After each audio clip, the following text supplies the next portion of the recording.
ఆంధ్రప్రదేశ్లోని కూటమి ప్రభుత్వం అధికారంలోకి వచ్చిన తర్వాత నిరుద్యోగులు కళ్ళు కాయలు కాసేలా ఎదురు చూశారండి. బాబోయ్, జాబ్ క్యాలెండర్ ఎప్పుడు వస్తుందిరా దేవుడా అంటూ ఎదురు చూశారు. ఎట్టకేలకి ఆ సమయం రానవచ్చింది. 2026 ఉగాది సందర్భంగా మన కూటమి ప్రభుత్వం మనకు ఒక జాబ్ క్యాలెండర్ లిస్టు విడుదల చేసిందండి.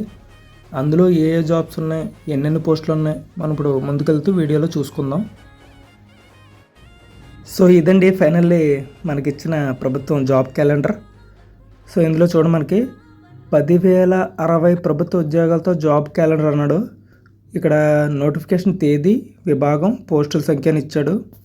మనకి మే 15, 2026 ఏమో ఉన్నత విద్యకు సంబంధించి 1,500 పోస్టులు. ఆగస్టు 15, 2026లో గ్రూప్ 1, హోంశాఖ, ఇతర విభాగాలు ఇవి 3 సంబంధించాడండి. గ్రూప్ 1 వచ్చి 91 పోస్టులు, హోంశాఖ 2,778 పోస్టులు. ఇందులో మళ్ళీ హోంశాఖ అంటే ఎస్ఐ, కానిస్టేబుల్ వీటి రిలేటెడ్ ఉంటాయండి, పోలీస్ శాఖ సంబంధించి.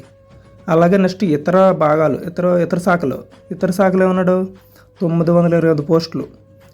అలాగే సెప్టెంబర్ 15, 2026 వాటిలో గ్రూప్ 2 పోస్టులు ఉన్నాయండి. చాలామంది ఆస్పిరెంట్స్ గ్రూప్ 2 పోస్టుల కోసం ఎదురు చూస్తున్నారు. అందులో చూడండి, ఈసారి 750 పోస్టులు ఇచ్చాడు. ఇంజనీరింగ్ రిలేటెడ్ 503 పోస్టులు ఇచ్చాడు.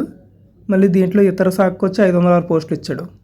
అక్టోబర్ 15, 2026 సో పాఠశాల, ఇంటర్ విద్య, సో టీచింగ్ రిలేటెడ్ అండి, 3,004 పోస్టులు ఇచ్చాడు. టోటల్గా మొత్తం 10,060 పోస్టులు. సో ఫ్రెండ్స్, లేట్ చేయడం ఎందుకు, ఇప్పటి నుంచి మీ ప్రిపరేషన్ స్టార్ట్ చేయండి. ఇలాంటి మరిన్ని నోటిఫికేషన్ వీడియోస్ కోసం మన ఛానల్ వెంటనే సబ్స్క్రైబ్ చేయండి అండ్ ఇన్స్టాగ్రామ్ ఛానల్ని ఫాలో అవ్వండి. Thank you. అందరికీ ఉగాది శుభాకాంక్షలు.